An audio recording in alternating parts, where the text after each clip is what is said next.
Well, good evening, everybody. We nearly have a full house, and there's no doubt 2 or 3 more to come, but I think we should get underway. I welcome you to the second of this year's Dean's Lecture Series.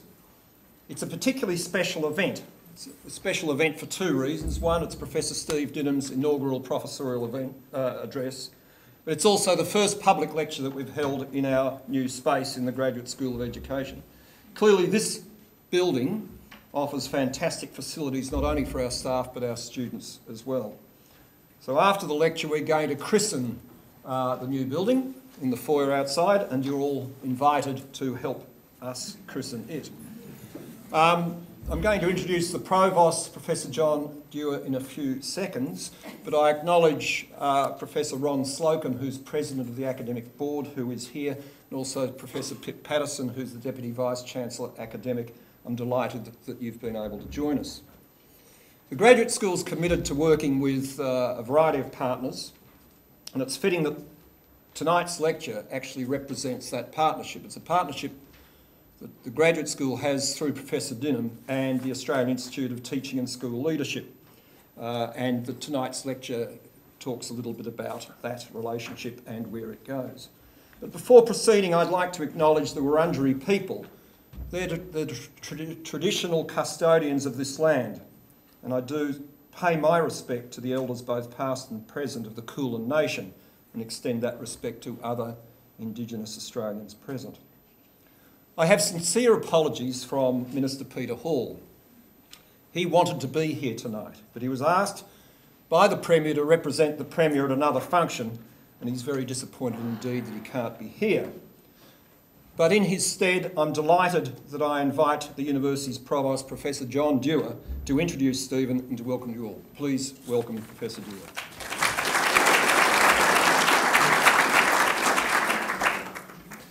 Thank you very much, Field.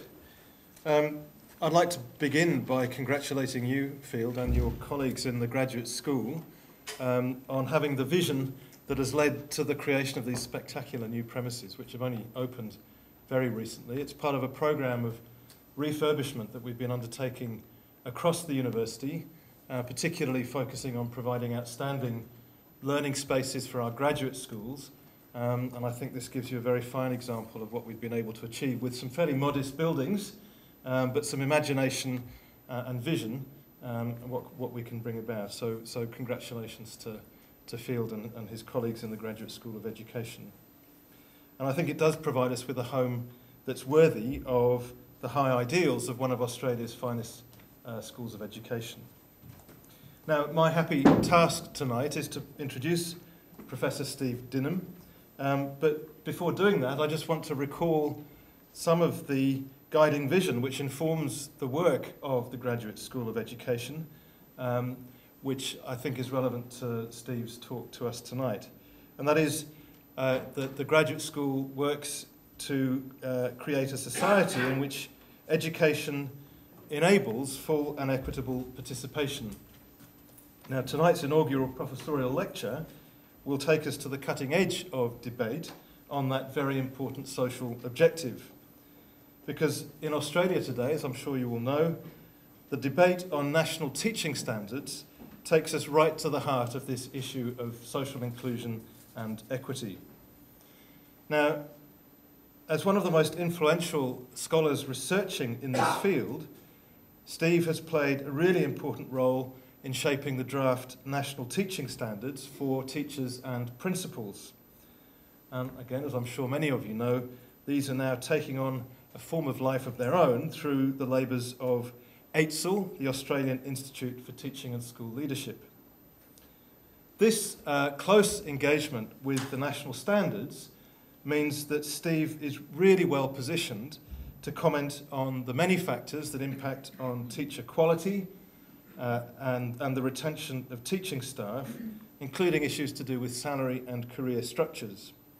And I suspect that no one here needs to be told how important these themes are and how intimately connected they are to the challenge of social disadvantage. The scholarly community more generally, but particularly that in faculties of education like this, is also well aware of the strong connections between educational attainment, opportunity and success. And we know in particular that good teaching and good schooling are absolutely vital in the struggle to overcome disadvantage and to build a more inclusive and equitable society. And we can look forward with confidence, I think, to Steve guiding us skillfully on this issue tonight. But of course, it's one thing to affirm the importance of good teaching and good schooling, but quite another to make it all come about. And on that score, I'd like once again to pay tribute to the wonderful work being done here at the Melbourne Graduate School of Education, particularly through its Master of Teaching programme. If I were to allow Field to address you on this subject, which is probably a topic for another occasion, he would tell you that his ambition and those of his colleagues is no less than to transform the teaching profession in this country. And with that very modest objective, it provides an important context, I think, for what Steve is going to be telling us tonight. But one point that I have heard Field make, and it's a really good one, is that on graduation, 90% of our Master of Teaching graduates say that they feel either very well or well prepared for life in the classroom. This compares dramatically and very favourably with earlier evaluations of undergraduate teacher education programs in Australia and overseas, where the figure is usually well below 50%. So it's evident that this graduate school is doing something not just very distinctive, but something really positive that is taking it well on the path to achieving that ambition to transform the teaching profession in this country. So from a national perspective, but also from the point of view of this university, tonight's lecture is a significant moment.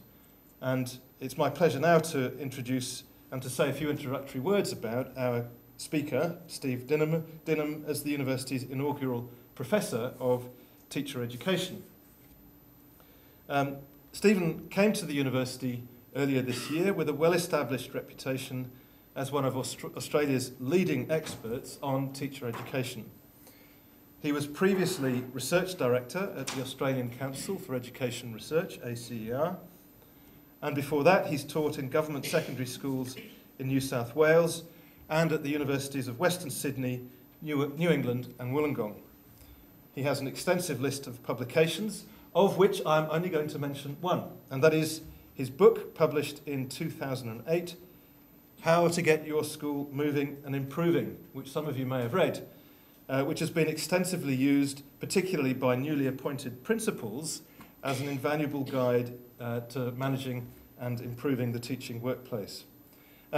Steve has also proved himself, I might say, to be a wonderful contributor to the senior leadership team in the Graduate School of Education. As you can see, he's also the Director of Learning and Teaching in the Graduate School, and I know from my interactions with him and with the leadership team in the Graduate School what a great contribution he's making on that front.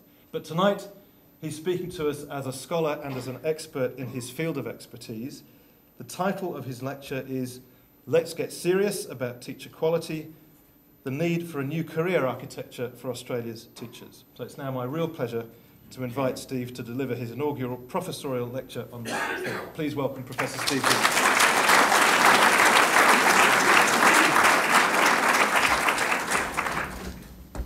Thank you, everybody, for coming, and thank you, Phil, for the invitation, which I could hardly refuse. I actually wrote this lecture a little while ago, and I was just reflecting this morning on where it had come from, because you can sort of forget where the journey's been. So I just sort of reflected back, and I think really this started with my PhD, which I completed in 1992, which looked at teacher resignation. It's a very positive topic. But it looked at teacher satisfaction, motivation, and the sort of things that attract people to teaching and the reasons why they leave. And that led to a much larger study with Catherine Scott, who's in the front row, it was more of a quantitative study which we conducted across about 8 countries in total. It's still going, it's still being replicated. And that was an attempt to sort of quantify some of the things that had come out of the earlier work. And I also began in the late 90s to research effective or successful teaching with colleagues at the University of Western Sydney, Paul Ayres and Wayne Sawyer in particular. In 2000, I was at the time state president of ACE in New South Wales, and I was asked by the minister to develop a new teaching award, a quality teaching award, which would cover the early childhood, primary, secondary, TAFE and university sectors, government, non-government. So I chaired the working party responsible for that. It had two briefs. One was to recognise exemplary teachers, but the other was to research their practice. And that led to a project which is ongoing. I chaired it until mid-2007 when I came down here to Victoria, and it's been quite significant in road testing a lot of the ideas that I'm going to be talking about tonight. It was based, for example, on a set of standards, professional teaching standards, which have been developed under the leadership of Paul Brock, involving AARE, AXA and ACE. And we used those standards as a sort of frame for what we were doing. Probably the next significant thing was that in 2000, year 2000, colleagues at the University of New England, Western Sydney and the Department of Education in New South Wales won an ARC grant to examine processes in schooling leading to outstanding educational outcomes in years 7 to 10. And that 4-year project produced a wealth of material, and one of the key things that I took out of that was a lot of work on leadership, turnaround schools, low SES schools, schools that have become very, very successful. Probably the next significant thing in this journey, if you like, was in 2002, I was appointed to the interim committee which set up the New South Wales Institute of Teachers as being the sole teacher education rep, and we developed the standards and the processes that are now in place there. Also in 2002, I was asked to join a national Commonwealth inquiry into teaching and teacher education, which Brendan Nelson had established. And again, I was the only teacher educator on that, so you're always sort of fighting a bit of a battle to convince people that no, in fact, this is the way it really is. But that was a very good experience too, in terms of giving me background to where I am with this today. In 2008 at ACER, myself and colleagues Lawrence Ingverson and Elizabeth Kleinhens won a tender to map the graduate teachers across Australia for ATRA, Australasian Teacher Regulatory Authorities. And then later that year we were asked by DEWA, we won a tender with DEWA, to both map and consolidate the teaching standards at the various levels across Australia, including leadership standards and principal standards. And that work was an important precursor for the current national AITSL standards. So in that time since, I've continued to work very much in the area of quality teaching, leadership, teachers' professional learning, and working with various bodies in Australia and overseas. In 2010, I was asked by AITSL to conduct a national piloting of the principal standard, and there were 10 projects involved with that across Australia. So that's where I'm sort of coming from, and that's the reason for giving that list of involvements, I suppose. It's a platform that goes back about 20 years, and I think it's an important base for what I'm going to say today. Now, I want you to hold this thought in your mind for the remainder of this particular exercise.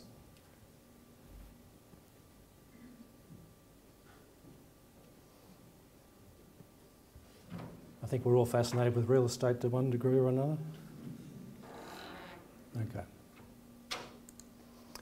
Now, just a bit of background, and up until the mid-60s, the view was that schools make almost no difference to student achievement, which is basically largely predetermined by socioeconomic status, family circumstances and so-called innate ability. And the Coleman report of '66 was probably instrumental in that view, but research since has really refuted that quite strongly. We know that SES and family background do exert an influence on student achievement, but they're not a life sentence, which was the earlier thinking. We know that teachers teaching in schools, and I put can in brackets there because can make a significant difference to student learning and development. And as a result, since the 80s, we've been really much on this track. Work from the OECD, for example, various national and international reports on teacher quality.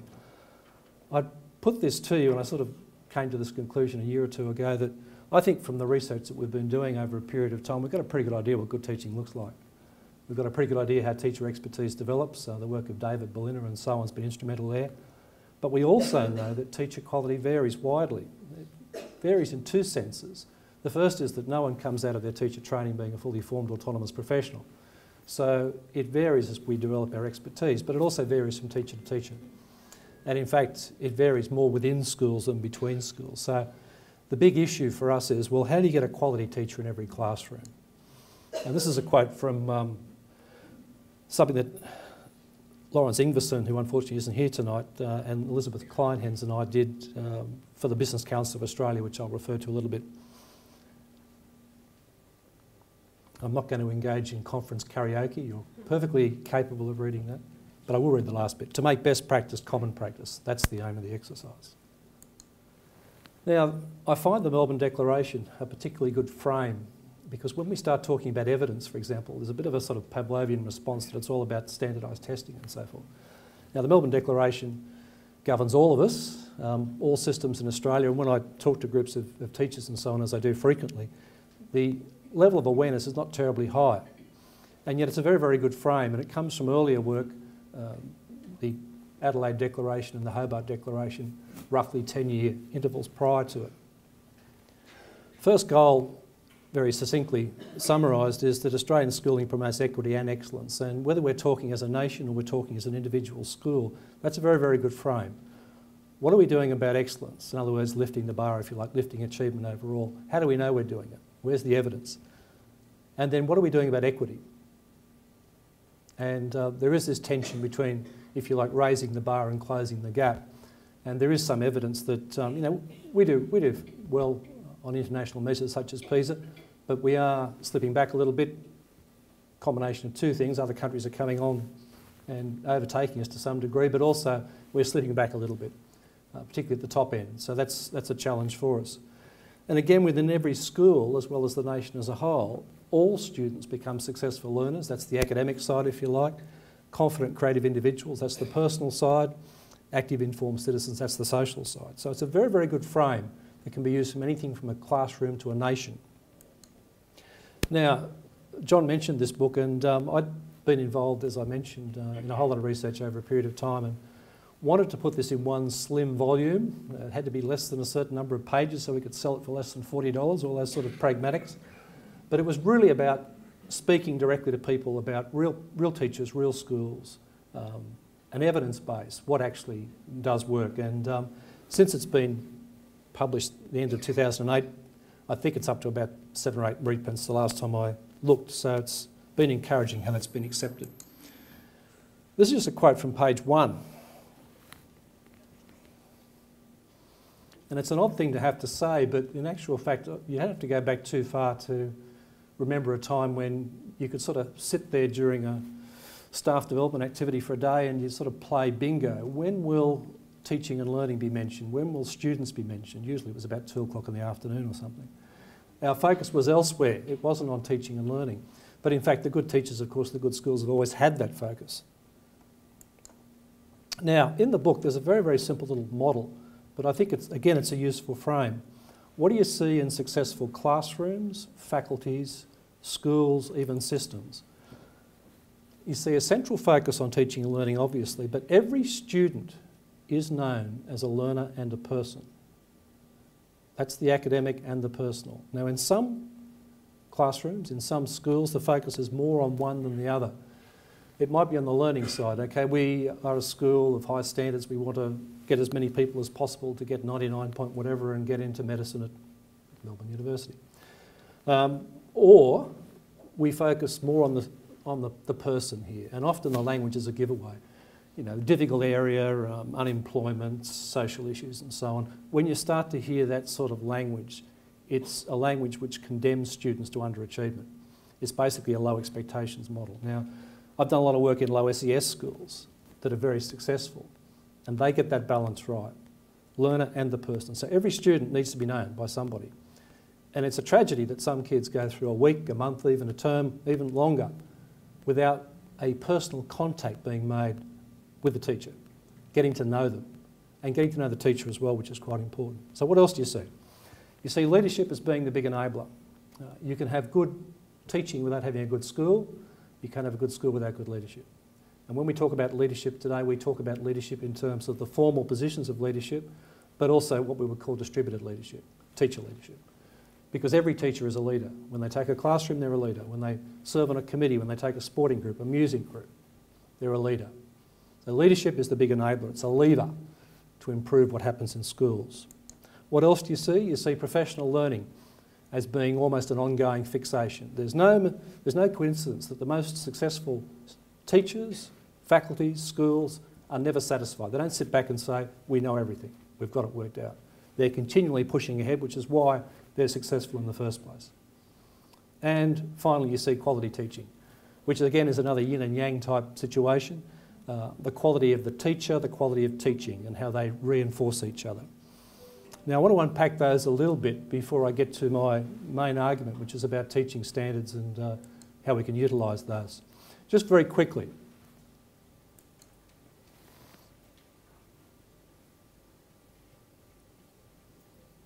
I like that quote, it's very succinct. You can see 1997, been around for a while.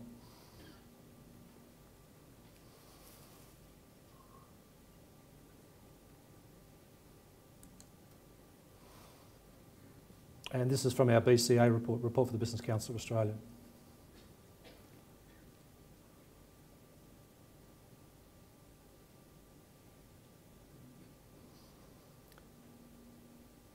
So there's a number of agendas there. There's a national agenda, there's a bigger picture, but there's also the individual student.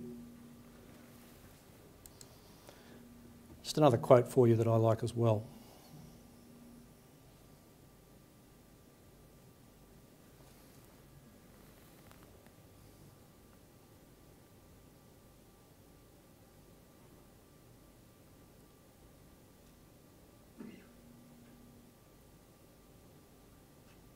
So every child is entitled to good teaching, but we certainly need to get good teaching where it's needed most and where it can actually make the most difference. In other words, off a low base. Now, just a little bit about professional learning, another part of that triangle that I showed you earlier. And again, a fairly ruthless summary.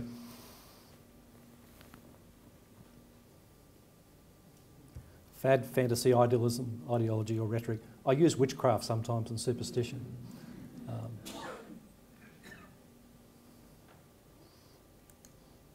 Now, what do we need? Well, in terms of pre-service and in-service education, if we can put the two of them together, the first thing is obviously a very strong evidence base. We have to know what we're doing works. I think the next thing that comes through strongly in terms of a necessity, if you like, a need, is close, respectful, productive, meaningful partnerships.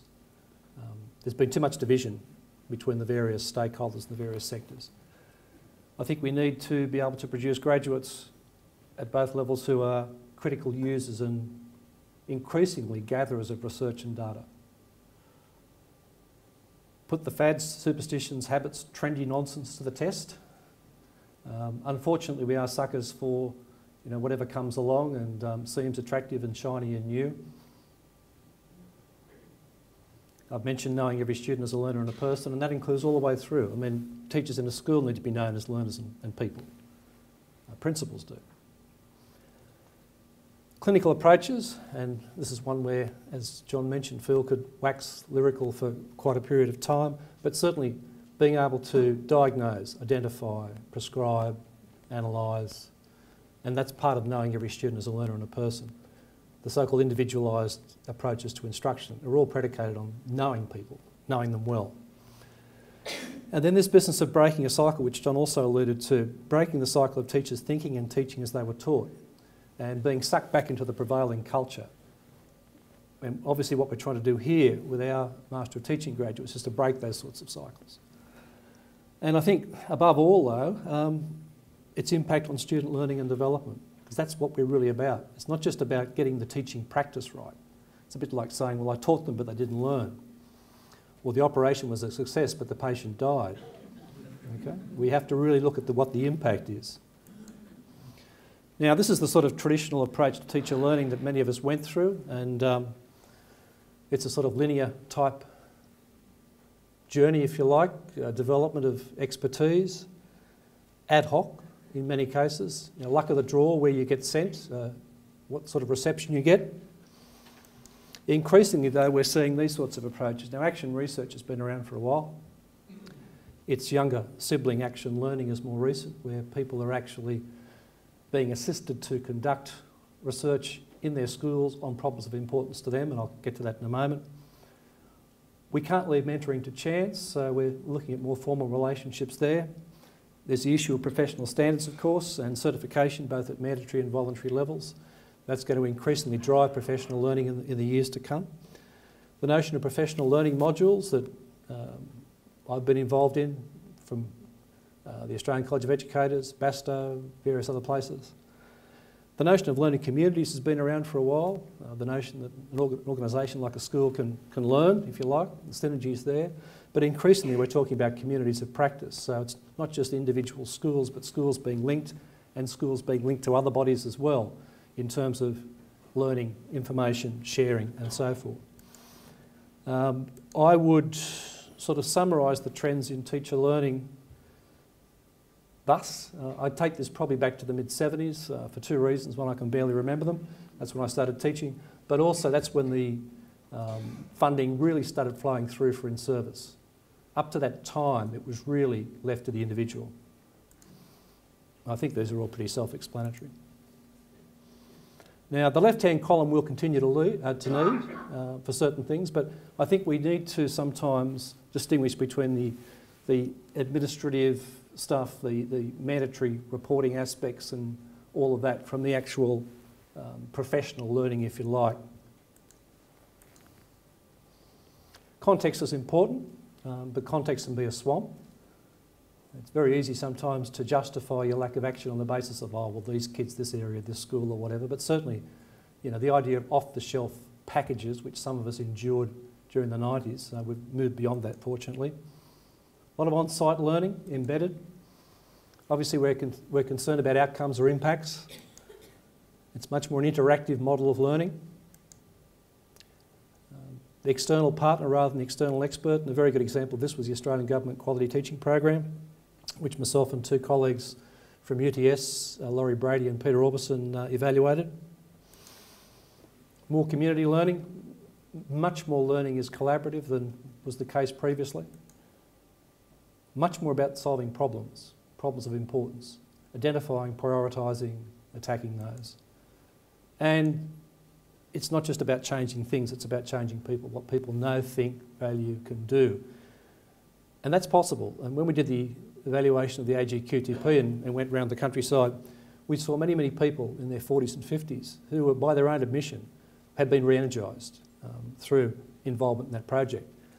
And people said to us straight up, you know, the topic of conversation in the staff room has changed. It used to be gardening, golf and superannuation. You know, now we're talking about teaching and learning. We used to complain about Year 9, now we're talking about teaching them. Action learning, doing research, and obviously that student learning focus, which was largely absent before for some strange reason. Oops, I've got to get myself back again. All right. Now, a bit on leadership. Because, as I said, it's the enabler, it's the lever. And just a few quotes I've gathered which I like. Including there from the late Ken Rowe, who was a colleague at ACR.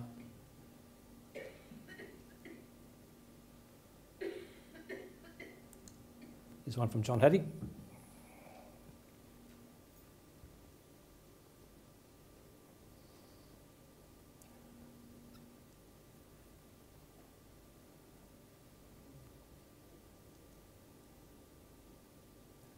So you can see a slightly different emphasis there on maybe what leadership was conceptualised as being maybe 5 or 10 years ago.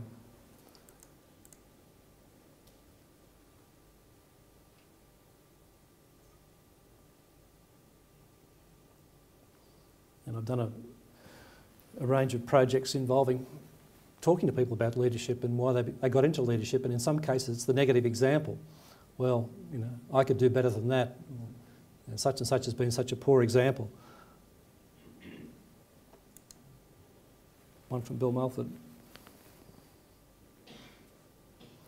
So I think those quotes show you a bit of the flavour for the redirection of leadership, the reorientation of leadership in schools.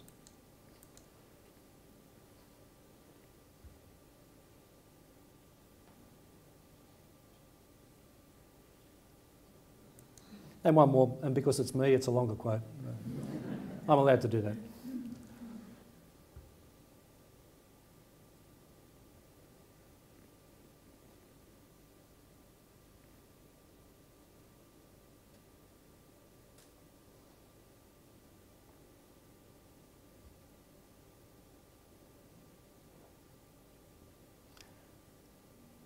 So that gives a little bit of a flavour. Leadership has direct and indirect influences, but it's all about creating the conditions in which teachers can teach and students can learn. So these are the essential messages from this first part, which is the sort of foundation for what I want to move to.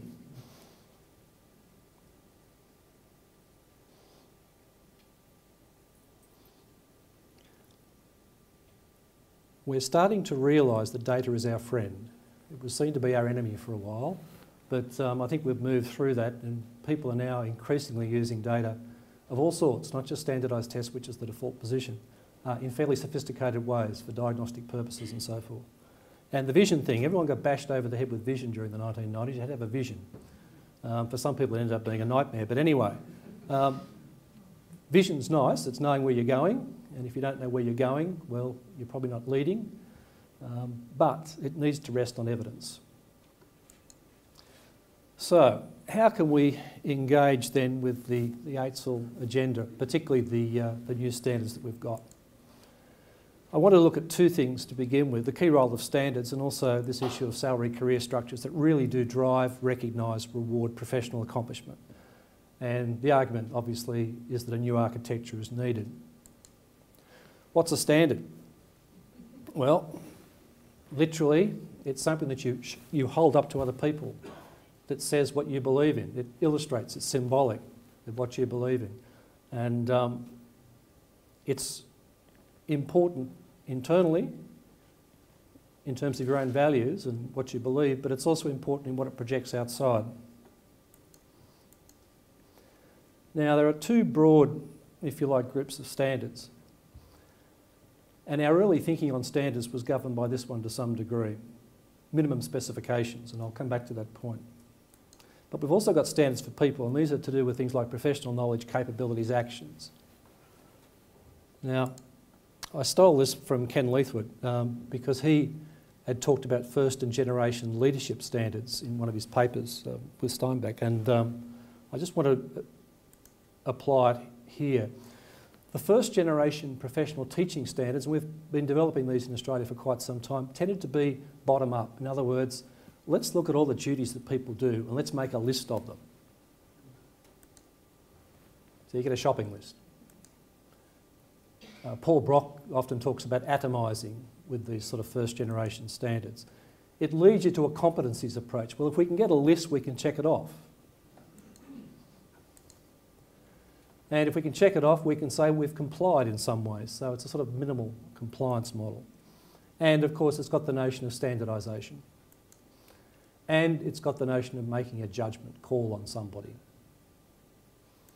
Now, the second generation standards, and I think we've moved out of that one, although not everybody has, because end of July I was in England speaking at one of the universities over there about this, and when I mentioned standards, people sort of made the sign of the cross and got very, very worried, because for them there was no empowerment, there was no involvement. Standards were being imposed upon them by bureaucracies. There was no involvement in the profession in writing the standards. These were things that were being used to hit them over the head with. And I was trying to explain how we'd moved through that process and we're now at the sort of second generation level. Didn't go down terribly well. It's more top down. When I say top down, I mean we start with the big ideas. We start with things like, what do we want to achieve as a nation? Charter for the teaching profession. The Melbourne goals, for example. And then we move down from those big ideas. And the sort of things you see are these: domains, capabilities, elements. They're called different things sometimes, but basically this is what it's about. And the domains are the major aspects of the role. The capabilities are the things that we want to develop. They tend to be aspirational rather than checklist type. Let's tick these things off.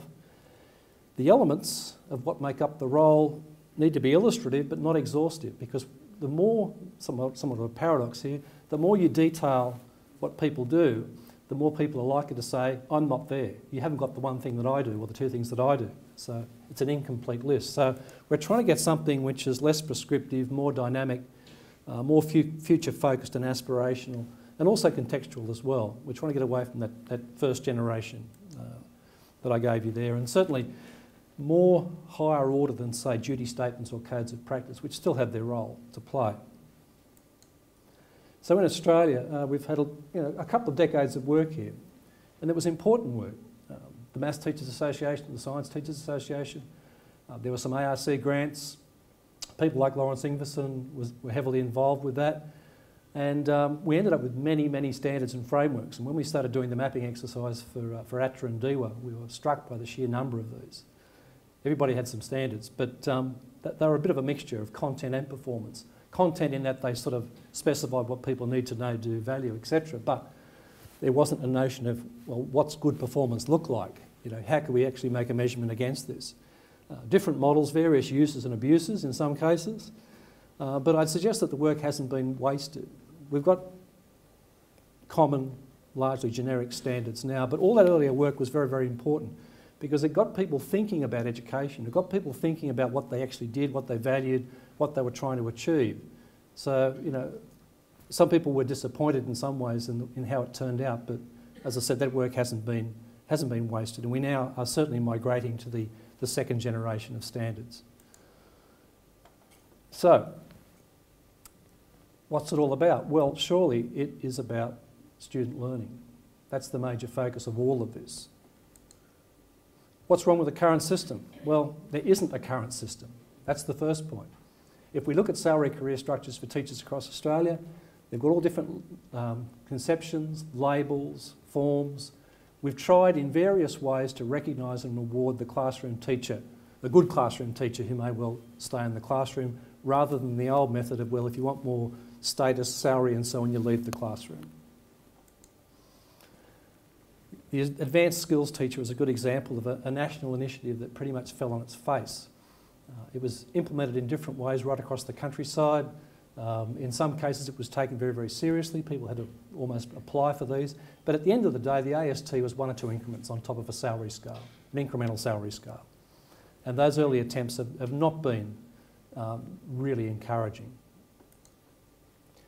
And then you get the simplistic stuff. Well, we'll just pay teachers on merit. Well, start to unpack what that means. Or we'll pay them by results. Use NAPLAN. Those one-off type approaches are also doomed to fail. The one-off bonuses I'll get to later. The notion of rewarding punishing schools makes little sense when we know that teacher quality varies more within than between schools. We also do want to encourage schools as a whole to improve, and yes, we want to some degree support that, but rewarding and punishing whole schools is problematic. You know, friends of mine who are principals of low SES schools, for example, would tell you that if they did too well, they would lose resources. You know, that they'd have people taken away from their schools. So rather than some schools we hear, you know, when the NAPLAN tests come around, they get their less able kids to stay at home. In this particular case, when testing came around, you got your more able kids to stay at home. Because it would cost you $100,000, $200,000. Now, the incremental salary career structures basically go back to the industrial ages. You know, the idea that first year apprentice, second year apprentice, third year apprentice, or first year clerk, second year clerk, third year clerk, annual increment. You get to the top and everybody's the same. So 8 to 10 years out, everybody's the same. Same salary, everything plateaus.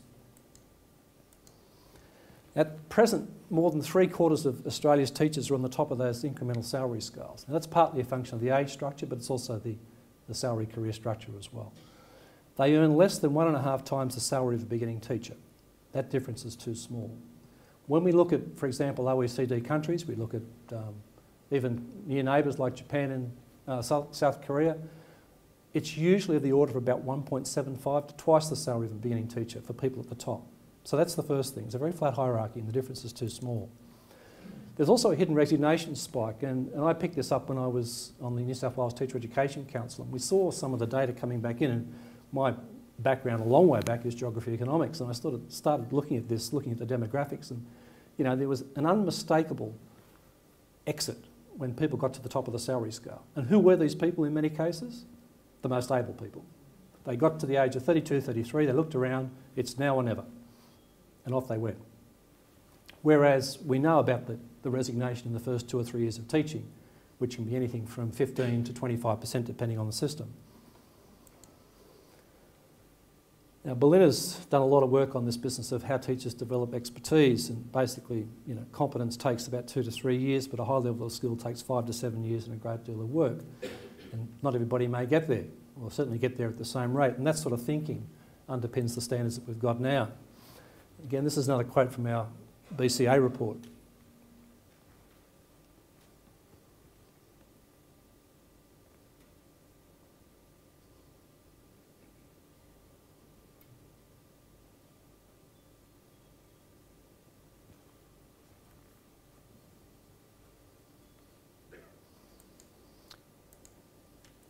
So the key thing, the key argument is that rather than these one-shot wonders, we'll just raise the entry levels to teaching, or we'll pay people by results, or we'll sack more teachers, or we'll do this and do that. We really need to hit teacher quality at every key point of leverage. The quality of who goes in, the quality of the program, the quality of the in-school experience, the quality of induction orientation to teaching, the quality of supervision, ongoing professional learning, and so forth. The second thing to say here is that assessing teachers' performance is a lot more complex than many people would believe, and people who don't work in education find it difficult to believe that you just can't do it. But the fact is we're not making nuts and bolts, we're not selling insurance policies. They're things that aren't easy to quantify, but it can be done. The mistake we've made is that when we've attempted to assess teacher quality, we've done it in very ineffective ways. Now, the National Bonus Scheme for Teachers. I did speak about this at a conference in Canberra, and Peter Garrett was in the front row. But he mightn't have heard what I said.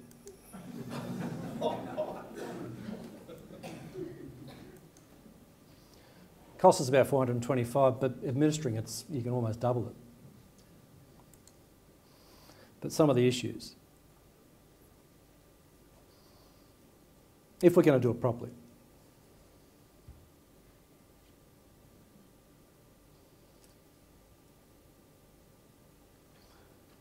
The quota for the school will be the default position. Oh, well, you're the principal, you've got 30 teachers, you can give out 3. I can't see this attracting, retaining and helping the overall improvement in teacher quality for this simple reason, basically.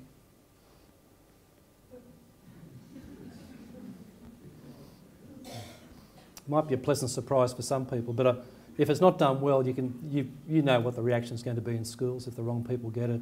It's a one-off thing, all those sorts of issues. I think it's a real missed opportunity because for that amount of money, and for the money that's been spent on reducing class sizes, that's another story, but for those 2 areas in particular, the money could have been much better spent in, for example, piloting a scheme to operationalise the lead level of teacher standards and certification, which I'll talk about in a moment. But I understand politics. So, can we combine 2 agendas? The National Teaching Standards and Certification and this issue of how do we attract, develop, retain, reward our best teachers. Now, I mentioned the report that we did for the Business Council Australia in 2008, and shortly after that was released, or several months afterwards, AITSL released its framework, and it was broadly consistent with what we were saying, which was good. So, what would a new national salary career structure look like? What would be the dangers? What would be the things to achieve? We suggested, and the 4 levels, of course, are graduate, proficient, highly accomplished and lead. We said that in an ideal world, you'd probably have about 10% at the lead level. Now, the bonus scheme is supposed to reward the top 10%.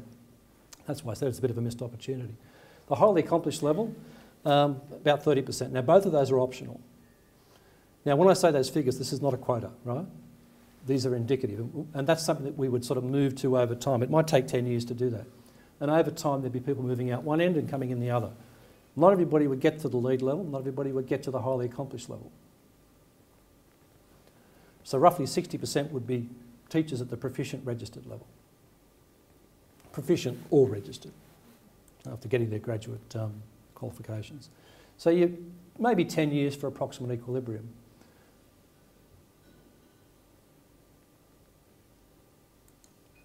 Now, this was the structure that we suggested in our report. So you've got your provisionally registered teacher, and some of this language is inconsistent with what we have now because this was prior to that. Our provisionally registered teacher comes out, and their salary is X, if you like. The beginning salaries for teachers are roughly equivalent to similar professions. They're not too bad. It's what happens afterwards, the problem. So the registered teacher might be able to get up to maybe 1.25. Now, there would be a salary scale between getting there and the next level of accomplished teacher. Not everybody would leave that level, but in that particular range, there'd be obviously the usual things about annual performance appraisals and all those sorts of things, and you'd need to maintain your registration by demonstrating your professional learning and accomplishment. But the key thing here is that the accomplished teacher, or up to the accomplished teacher level, a teacher could earn up to twice the salary of a beginning teacher. As I said, at the moment it's less than 1.5, and that difference is too small. Now, for those who got accomplished teacher status, they could then have access to a salary scale that would take them up to maybe 2.5 times the salary of a beginning teacher, that 30% or so. And then you've got your lead level where they might get 2.5 or more. Now, everybody immediately goes straight to that and gets the calculator out and says, yes, we're all going to be getting 110, 120,000 and so on. And that's what tends to happen. But in this particular case here, no, it's a process where professional learning is matched against standards, accomplishment is demonstrated, people are rewarded as they go through. And then, of course, you've got the issue of school leadership as well. Now, a pipe dream. Because at the moment, across Australia, all the systems are different. We've got level 3s and level 4s and teachers of exemplary practice, and New South Wales has got a pilot scheme at the moment with highly accomplished teachers, but that's going to run out in a couple of years, so they go back to being in the classroom. It's a mess. All right? It's a real mess. There's no common structure. There's no common understanding. Universities have had something like this for a long time. 5 levels, about 25 salary steps. I'd suggest in that previous diagram you probably would have the equivalent of about 25 salary steps. Still allows for flexibility. They're all individual awards at universities, but we understand the structure. So if you want a head of department at one university, you might say, well, the person has to be an associate professor or a professor. In another case, not so. Likewise, with that structure that I just outlined there, I won't go back to that, you can't mandate. You can't say you have to have this level for this position. It has to be left to employers. Schools vary considerably in their size and context and their needs and so forth, their finances. So in one case, for example, a Catholic school, high school might say, we need a new coordinator of science and we want a lead level person or a highly accomplished. That sort of thing can't be mandated. And then that sort of ratio is consistent with what we were sort of suggesting from a beginning teacher year 1 up to a lead teacher, maybe 2.5 to 2 3/4 the salary. Now, some issues. We need true performance standards, not just content standards, and we're still having trouble with that notion. It's capabilities, not just competencies. We've got to move away from that tick the box type thing. Contexts of teaching and leadership are important and do have to be taken into account. But where do you draw the line? That's the key thing there. How are people going to be assessed? Now, is it simply going to be the word of a principal, or is it going to be the portfolio, the dreaded portfolio, which can be a wonderful thing or can be a work of fiction? How are you going to do it? How are you going to get validity to the whole exercise? Reliability. How are you going to compare different systems, different teachers in different locations, and different teachers in different positions? A librarian with a school counsellor, for example. Who assesses? And ideally, over time, the profession should be involved in that process. When we ran the Quality Teaching Awards in New South Wales, what we did very, very quickly is once people started winning those awards, they became our assessors. They worked with us in doing the assessment in schools. And that was terrific for them, and it was terrific for us because they had that knowledge of what a top history teacher should look like today. And then the portability thing, the mutual recognition between systems. If I'm a highly accomplished teacher and I go from one system to another, do I take that with me? Does my salary reflect that when I go to my new position? Or do I go in there with my eyes open and maybe get a lower level? How long do you keep it for? You retain it. And everybody says 5 years because 5 years seems to be a nice figure. I've never really seen the reason why, but it just seems to be 5. The maintenance there, well, okay, how do you keep it? Demonstrated professional learning, demonstrated accomplishment, they're all particular issues. The big one, though, is integration into existing awards and salary structures, because they're all different and they're all discrete. Now, we're starting to see some slow movement in that direction, but it could be facilitated. The cost is an issue. That model I put up is not cost neutral. it's going to cost some money. However, when we look at what we've spent our money on up to now, it's not insurmountable. When we look at the money that's been spent, as I said, in the class sizes area, which we've spent an enormous amount of money on, and to date there's no evidence really it's made much difference. We know that there's a small effect size for reducing class sizes, otherwise we'd have classes of 100 or 1,000. But the fact is, reducing classes by more than 1 or 2 is very, very costly. And unless you change your pedagogy, nothing much happens. Now, because I'm a mind reader, those of you who are teachers, I know what you're thinking. You're thinking, yes, but if I could choose the people to lose out of my class, the 1 or 2, it would make a big difference. And you'd be absolutely right, because absence of disruptive students has a fairly large effect. So cost is an issue, although there will be some savings as our current aged teaching population moves out the door. Now, the assessment for certification, just in a bit more detail. Valid, measure what it's supposed to measure, reliable, can do it consistently, credible. People have faith in it. Needs to be based upon the national standards that include observation of teaching. Some of the projects I've been involved with, including the Quality Teaching Awards, we made sure we went and watched people teach. I can't see how you can judge quality otherwise.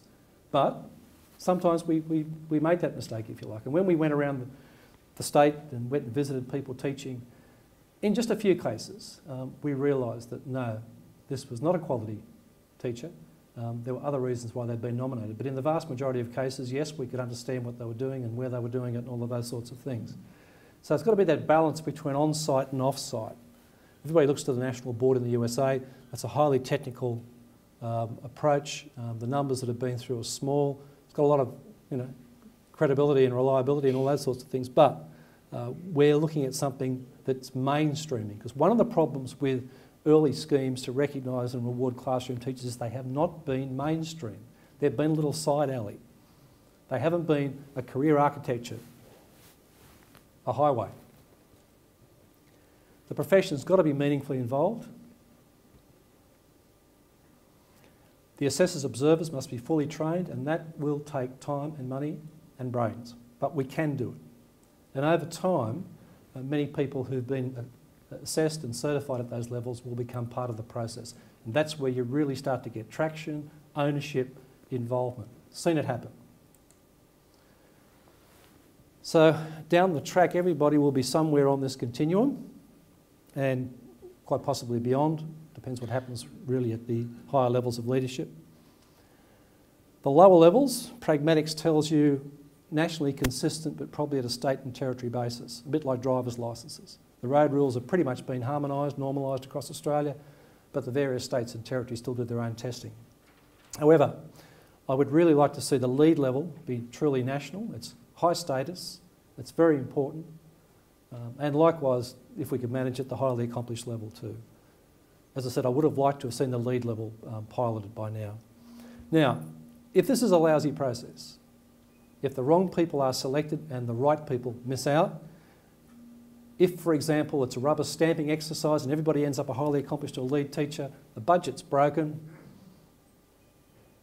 we've wasted all that money and little credibility or gain from the exercise. So that's the one that's really concerning people. When we were doing our earlier work, we went around and we spoke to Directors General and Secretaries of Education and so on. What worried them most was that highly accomplished band, if you like, and what the effects of that would be if a flood of people went in there, if the processes weren't right. So work needs to be done, but it can be done. That's the important thing. We need to measure teacher performance and growth against the standards, and we need to work out what's threshold performance at each level. Evidence of student learning is the major thing, really. It's the ultimate thing we're trying to do, and the impact of teaching, in other words. We'll need multiple measures. NAPLAN is a very poor proxy for individual teacher quality, and yet I go to other fora where people get up there and say, well, we'll just use NAPLAN results to judge the quality of teachers. Well, there's a whole range of reasons why that doesn't work. I won't go into them now. Other standardised measures, available measures that to gather the data that we need. Think about the Melbourne goals, academic, personal, social, to see how we're really going as a school, how we're really going as an individual teacher, and use those key documents as frames. There's some challenges certainly involved with this.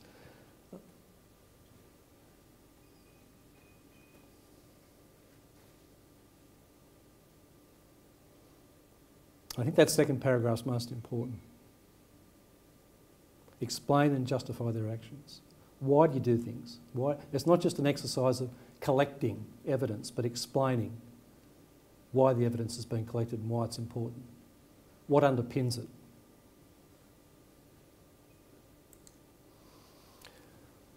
A lot of professional learning, a lot of resource development required here. The assessment should be for teacher learning and development. We talk a lot about this with kids, but the process of going through the assessment process for certification should be a learning experience, not just a judging experience, if you like. And we're going to need all those sorts of things. And it needs to be a broad spread of capabilities and evidence against the standards that reflects the reality of being a teacher.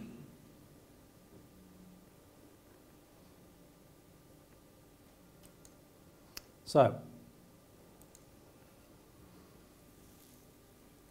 I think that the pieces of the puzzle are coming together quite quickly. National curriculum, national testing, national accreditation of teacher education courses, national certification for teachers.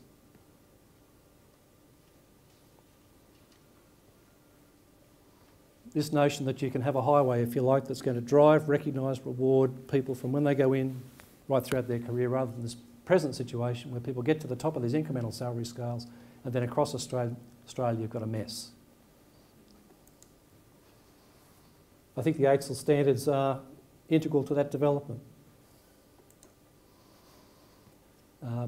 The standards are important in terms of the increased expectations on schools. We need to have a clear understanding of what it is exactly we're asking people to achieve and whether in fact they've achieved that.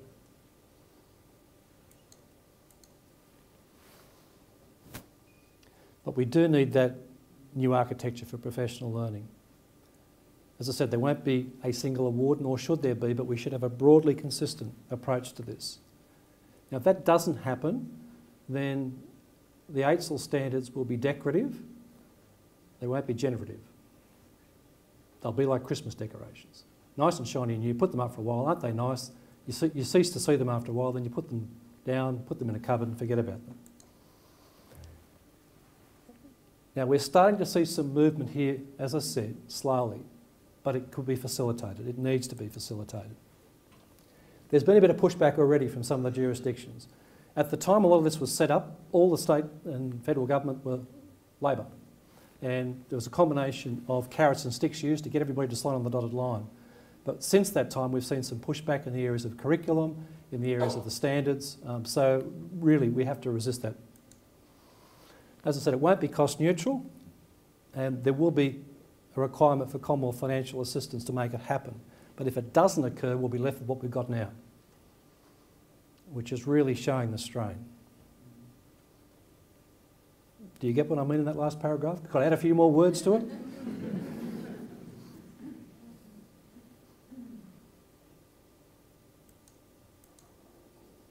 It's just something to think about. I hope that's just an aberration.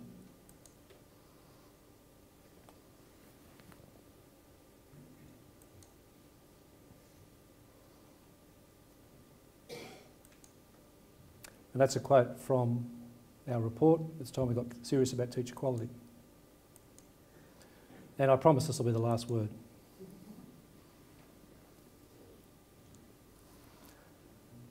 Now, as I said, I used to be an economics teacher. I understand the notion of monetary stimulus and the fact that the BER was an important response to the global financial crisis. And I get to talk all around the countryside in different states and territories, and I've been in many of these new halls, and they're wonderful.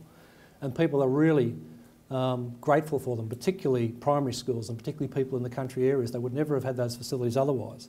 But the fact is, at the moment, the cost of the BER is continuing to rise. It's not finished. Last I heard, it's 17 or 18 billion, probably higher by now. The partnership spending for quality teaching under COAG, for both quality teaching and for leadership, was 550 million. So we've got 18 billion, 550 million. I would have liked to have seen a bit more money put in the other bucket. We could have easily have operationalised these standards.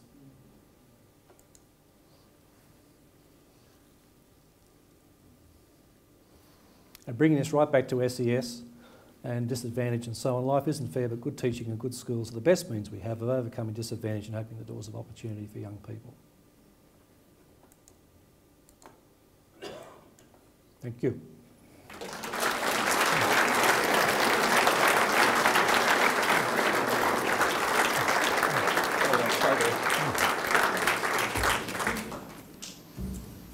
Steve, thank you, and congratulations on a superb address.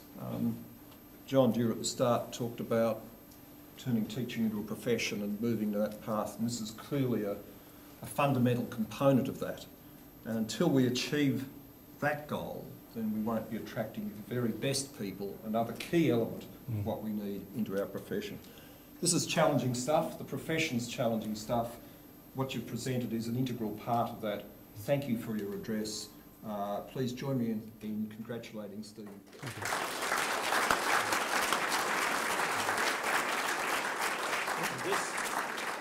And this is a memento of the occasion. Thank you. We all need a drink, particularly Steve. Please join me outside and let's celebrate the occasion. Thank you all for your attendance.